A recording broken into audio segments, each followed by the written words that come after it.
नमस्कार दोस्तों, स्वागत है आपके अपने YouTube चैनल आइडियल अड्डा में। दोस्तों, इस वीडियो में हम लेकर आए हैं इतिहास के टॉप 50 महत्वपूर्ण प्रश्न जो BPSC TRE 4, Bihar SSC, Bihar दरोगा, बिहार पुलिस, एसएससी, रेलवे और अन्य सभी प्रतियोगी परीक्षाओं के लिए बेहद उपयोगी है। ये जितने भी प्रश्न हैं सारे किसी न किसी एग्जाम में प्रीवियस ईयर में पूछा हुआ प्रश्न है। तो चलिए स्टार्ट करते हैं। आज का पहला प्रश्न है, रंजीत सिंह किस सिख मिसल से संबंध रखते हैं? रंजीत सिंह किस सिख मिसल से संबंध रखते हैं? इसका राइट ऑप्शन होगा option number B, Ranjit Singh जो है शुकर चकिया मिसल से संबंध रखते हैं। कौन सा अंतिम सम्राट मयूर सिंहासन पर बैठा था? कौन सा अंतिम सम्राट मयूर सिंहासन पर बैठा था? तो इसका राइट ऑप्शन होगा ऑप्शन नंबर सी, ये बैठा था मोहम्मद शाह। मोहम्मद शाह सबसे अंतिम सम्राट था जिसने मयूर सिंहासन पर बैठा था। 1857 की क्रांति कहाँ से हुई थी? 1857 की क्रांति कहाँ से हुई थी? तो 1857 की क्रांति हुई थी मेरठ से। नेक्स्ट क्वेश्चन है, पहली टेलीग्राफ लाइन लॉर्ड डलहौजी द्वारा 1853 में किसके बीच शुरू हुआ था? पहली टेलीग्राफ लाइन, ये टेलीग्राफ है, रेलवे लाइन में पूछा जाता है। टेलीग्राफ लाइन लॉर्ड डलहौजी द्वारा 1853 में किसके बीच शुरू किया गया था? तो इसका राइट ऑप्शन होगा कलकत्ता और आगरा के बीच सबसे पहली बार जो है टेलीग्राफ लाइन शुरू किया गया था 1853 में, और इसमें जो है लॉर्ड डलहौजी के शासनकाल में था। और लॉर्ड डलहौजी के शासनकाल में रेलवे लाइन भी चला था, और कहाँ से कहाँ तक चला था? ये मुंबई से थाने के बीच में चला था। तो ये भी प्रश्न पूछा जाता है।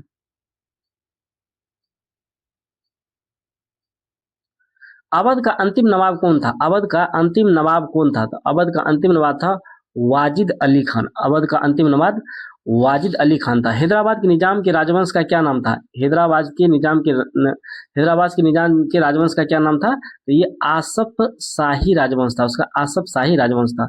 प्रसिद्ध उत्तर मेरूर शिलालेख किसके शासनकाल से संबंधित थे? प्रसिद्ध उत्तर मेरूर शिलालेख किसके शासनकाल से संबंधित थे? तो उत्तर मेरूर जो है प्रांतक प्रथम से संबंधित है। प्रांतक प्रथम से संबंधित है उत्तर मेरूर शिलालेख।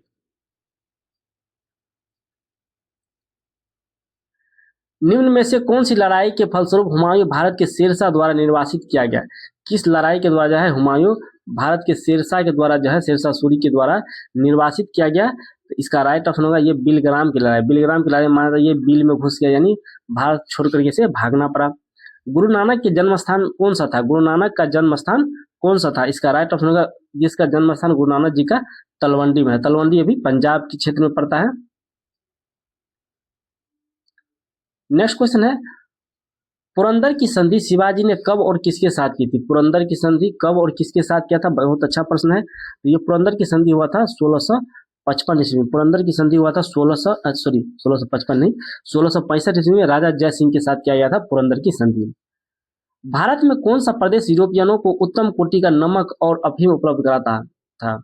भारत में जो है कौन सा प्रदेश यूरोपियनों को उत्तम कोटि का नमक और अफीम उपलब्ध कराता था? इसका राइट ऑप्शन हो जाएगा ऑप्शन नंबर सी, ये बिहार से होता था। ये बिहार के लिए बहुत अच्छा प्रश्न है। बिहार के जितने भी एग्जाम इसके लिए वेरी वेरी इंपॉर्टेंट है कि बिहार से जो है इसको उत्तम कोटि का नमक और अफीम जो है उपलब्ध कराता था। अकबर के शासनकाल में विद्वानों के समूह ने महाभारत का संस्कृत से पर्शियन में अनुवाद किया था। अकबर के शासनकाल में महाभारत का संस्कृत से पर्शियन में अनुवाद किया गया था, फारसी भाषा में। इस पर्शियन अनुवाद को क्या कहा गया? इसका नाम क्या था? पर्शियन अनुवाद जो किया गया था इसको रजनामा कहा गया। फारसी में इसको, फारसी भाषा में इसको रजनामा कहा गया। नूरजहां का वास्तविक नाम क्या था? नूरजहां का वास्तविक नाम क्या था? तो नूरजहां का वास्तविक नाम था मेहरुन्निसा। नूरजहां का वास्तविक नाम था मेहरुन्निसा। गोलकुंडा के राजा कहलाते थे। गोलकुंडा के राजा कहलाते थे। गोलकुंडा के राजा क्या कहलाते थे? तो गोलकुंडा के राजा कहलाते थे कुतुब शाही। कुतुब शाही अपने आप को गोलकुंडा के राजा कहलाते थे। उड़ीसा के गजपति राजवंश का संस्थापक कौन था? उड़ीसा में जो गजपति राजवंश था उसका संस्थापक कौन था? उसका संस्थापक था कपिलेंद्र। कश्मीर के जैनुल आबदीन 1420 से 1470 जो अपनी कला और साहित्य की संरक्षता के लिए प्रसिद्ध था, किस राजवंश से संबंधित था? इसका राइट ऑप्शन ये शाहमीर वंश का था। किस वंश का था? ये शाहमीर वंश का। नेक्स्ट क्वेश्चन है, इनमें से कौन सा बहमनी सुल्तान ने अपनी राजधानी गुलबर्ग से बीदर स्थापित किया था? कौन जो है बहमनी का सुल्तान था जिसने अपनी राजधानी गुलबर्ग से बीदर स्थानांतरित किया था? इसका राइट ऑप्शन होगा ऑप्शन नंबर डी, ये अहमद शाह वली था। अहमद शाह वली ने जो अपनी राजधानी गुलबर्ग से बीदर स्थानांतरित किया था।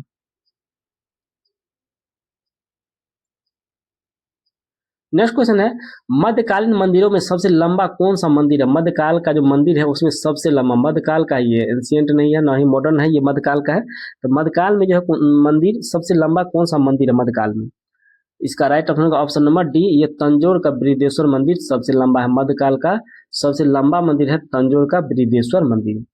किस राष्ट्रकूट राजा ने एलोरा में विश्व शिव का प्रसिद्ध कैलाश मंदिर, किस राष्ट्रकूट का राजा बनाया था एलोरा में शिव का प्रसिद्ध कैलाश मंदिर बनवाया?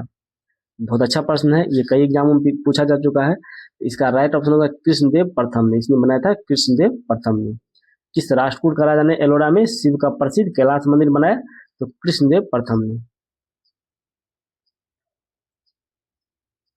सबसे पुरानी स्मृति कौन सी है? सबसे पुरानी स्मृति कौन सी है? इसका राइट ऑप्शन सबसे पुरानी स्मृति है मनु स्मृति। सबसे पुरानी स्मृति कौन है? मनु स्मृति। इनमें से कौन सा जैन दर्शन से संबंध नहीं रखता है? इनमें कौन सा जो है जैन दर्शन से संबंध नहीं रखता है? तो इसका राइट ऑप्शन होगा न्यायवाद। न्यायवाद जो है इसमें जैन दर्शन से संबंध नहीं रखता। स्यादवाद, अनेकतावाद और थेरवाद ये संबंध रखता है, लेकिन इसमें न्यायवाद इससे संबंध नहीं रखता है।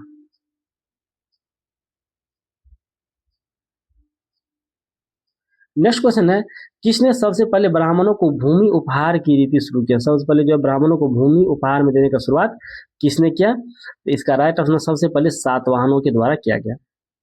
नेक्स्ट क्वेश्चन है, भारत में सोने के सिक्के सर्वप्रथम किसने जारी किए? सोना का सिक्का सर्वप्रथम किसने जारी किया? तो इंडो ग्रीक ने। इसमें सोना से संबंधित 3 प्रकार का प्रश्न पूछा जाता है। सबसे शुद्ध सोने का सिक्के किसने जारी किया, सर्वप्रथम सोना किसने जारी किया, और सबसे अधिक मात्रा में सोना किसने किया? तो इसमें है भारत में सोने के सिक्के सर्वप्रथम किसने जारी किया? तो इंडो ग्रीक ने। और सबसे शुद्ध सोने का किसने किया था? तो इसका कमेंट करके आप लोग बताएं कि सबसे शुद्ध सोने का जो है प्रचलन किसने, सबसे शुद्ध सोना किसने जारी किया था? कौन सा पल्लव राजा शंकराचार्य का समकालीन था? कौन सा पल्लव राजा शंकराचार्य का समकालीन था? तो इसका राइट ऑप्शन होगा ऑप्शन नंबर डी, ये था आपको दंती दुर्ग। दंती दुर्ग जो है शंकराचार्य का समकालीन था। पल्लव का राजवंश का था ये दंती दुर्ग, ये शंकराचार्य का समकालीन था। बादामी की चालुक्य का संस्थापक कौन था? बादामी के चालुक्य का संस्थापक कौन था? तो बादामी के चालुक्य का संस्थापक था पुलकेशिन प्रथम। पुलकेशिन प्रथम जो है बादामी के चालुक्य का संस्थापक था। किस चीनी बौद्ध यात्री ने हर्ष के साम्राज्य का दौरा किया था? किस चीनी बौद्ध यात्री ने हर्ष के साम्राज्य का दौरा किया था? तो ये किया था आपको ह्वेनसांग। ह्वेनसांग ने जो है हर्ष के साम्राज्य का दौरा किया था, ह्वेनसांग।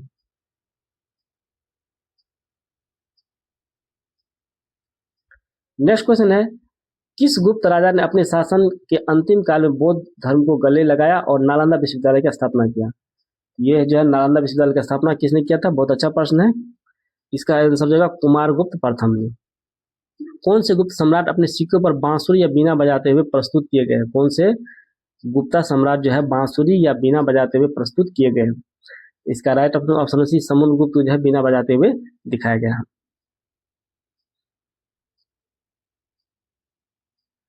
नेक्स्ट क्वेश्चन, इनमें से कौन सा साहित्य द्रविड़ वेद के नाम से जाना जाता है? द्रविड़ वेद के नाम से कौन साहित्य जाना जाता है? इसका राइट ऑप्शन होगा तेवरम। तेवरम को जो है द्रविड़ वेद के नाम से जाना जाता है, तेवरम। जैन परंपरा के अनुसार पहले तीर्थकर कौन थे? जैन परंपरा के अनुसार सबसे पहला तीर्थकर कौन था? तो सबसे पहला तीर्थकर था ऋषभदेव। और सबसे अंतिम कौन हुआ? आप लोग कमेंट करके बताएंगे सबसे अंतिम तीर्थकर कौन था। इनमें से कौन सी प्रथम बौद्ध नन थी? बौद्ध नन, नन जो है भिक्षुनी होती थी नन, तो बौद्ध नन इनमें से कौन सबसे पहली थी? तो बौद्ध नन जो गौतमी, ये गौतम बुद्ध की जो है मौसी थी गौतमी, पहले बौद्ध नन थी, बौद्ध भिक्षुनी जिसको भिक्षुनी कहते हैं।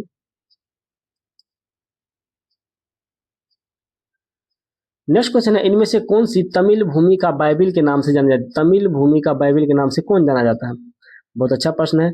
इसका राइट ऑप्शन होगा तिरुकुरल। तिरुकुरल को जो है तमिल भूमि की बाइबिल के नाम से जाना जाता है। तिरुकुरल को तमिल भूमि के बाइबिल के नाम से जाना जाता है, तिरुकुरल। संगम साहित्य की भाषा कौन सी है? संगम साहित्य की भाषा कौन सी है? तो इसका राइट ऑप्शन होगा संगम साहित्य की भाषा तमिल है। सबसे पुरानी भारतीय दवा आयुर्वेद का उद्गम है, कहाँ से आयुर्वेद का उद्गम हुआ है? इसका राइट ऑप्शन होगा ऑप्शन नंबर सी, आयुर्वेद जो है अर्थवेद से आया है। आयुर्वेद, आयुर्वेद कहाँ से आया है? तो अर्थवेद से आया है। नेक्स्ट क्वेश्चन है, पूरा वैदिक काल में कितने भगवान आर्यों द्वारा पूजित थे? पूरा वैदिक काल में कितने भगवान आर्यों द्वारा जो है पूजित थे। इसका राइट ऑप्शन होगा ऑप्शन नंबर डी, ये 33 भगवान जो है आर्यों द्वारा पूजित थे। सिंधु सभ्यता निम्नलिखित किस काल से संबंध रखती है? सिंधु सभ्यता किस काल से संबंध रखता है? इसका राइट ऑप्शन होगा आदि ऐतिहासिक युग में से जाना जाता है। आदि ऐतिहासिक युग के नाम से इसे के अंतर्गत इसको रखा जाता है।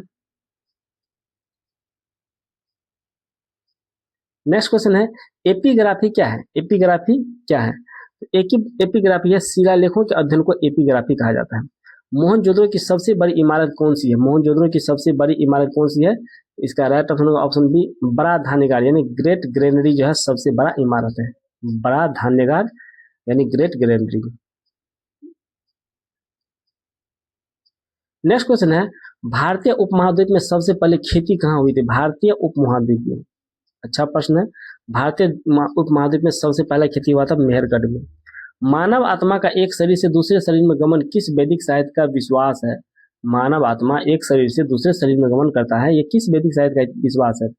इसका राइट ऑप्शन नंबर डी, ये उपनिषद का कहना है कि मानव शरीर एक आत्मा से दूसरे शरीर में, एक शरीर से दूसरे शरीर में गमन करता है।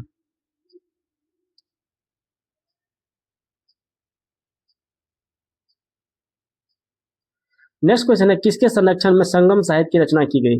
किसके संरक्षण में संगम साहित्य की रचना की गई? इसका राइट ऑप्शन होगा ये पांड्य के संरक्षण में। पांड्य के संरक्षण में जो है संगम साहित्य की रचना की गई।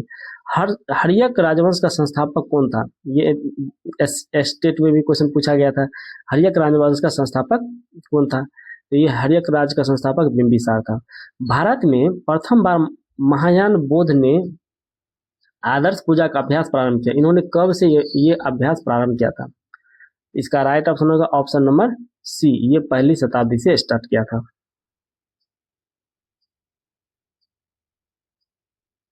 नेक्स्ट क्वेश्चन, इनमें से कौन सा सबसे पुराना जैन ग्रंथ कहा जाता है? सबसे पुराना जैन ग्रंथ इसमें कौन सा है?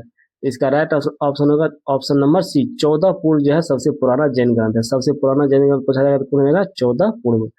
कब और किसके द्वारा अशोक के शिलालेख के गूढ़ अक्षरों को प्रथम बार पढ़ा गया था? ये भी प्रश्न पूछा गया बीपीएससी में कि सबसे पहले जो है अशोक के शिलालेख को किसने पढ़ा था और कब पढ़ा था, ये भी प्रश्न पूछता है। इसका राइट ऑप्शन होगा ऑप्शन नंबर डी, 1837 में जेम्स प्रिंसेप द्वारा अशोक के शिलालेख को पढ़ा गया था।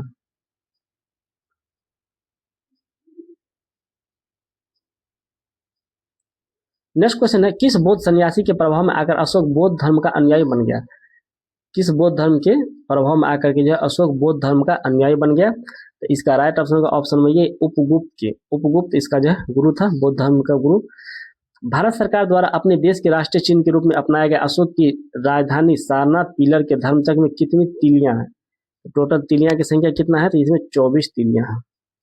कब और किसने शक युग का प्रारंभ किया? शक युग का प्रारंभ कब और किसने किया? अच्छा प्रश्न है। ये प्रश्न पूछा था कि शक युग का प्रारंभ सबसे पहले किसने किया और कब किया गया? तो ये किया था कनिष्क ने 78 ईस्वी में। शक युग का प्रारंभ किसने किया था? कनिष्क ने किया था और 78 ईस्वी में किया था। किस चीनी राजा ने 220 ईस्वी पूर्व में चीन की विशाल दीवार कब बनाया गया था? तो 220 ईस्वी पूर्व में बनाया था। किसने बनाया था? ये प्रश्न पूछा जा रहा है कि किसने बनाया था। ये बनाया था सी हुआंगटी ने। सी हुआंगटी के द्वारा चीन का विशाल दीवार बनाया गया था 220 ईस्वी पूर्व में। दक्षिण पथपति की पदवी पहले किसने ग्रहण किया था? दक्षिण पथपति की पदवी जो है सबसे पहले किसने ग्रहण किया था? तो इसका राइट ऑप्शन होगा ऑप्शन सी, श्री सातकर्णी प्रथम के द्वारा सबसे पहली बार दक्षिण पथपति की पदवी प्रदान किया गया था। तो आज का वीडियो कैसा लगा लाइक कमेंट करके बताइए। यदि आप इस चैनल पर नए हैं तो चैनल को सब्सक्राइब कर ले, वीडियो को अधिक से अधिक दोस्तों को शेयर करें। मिलते हैं अगले वीडियो में। Thanks for watching.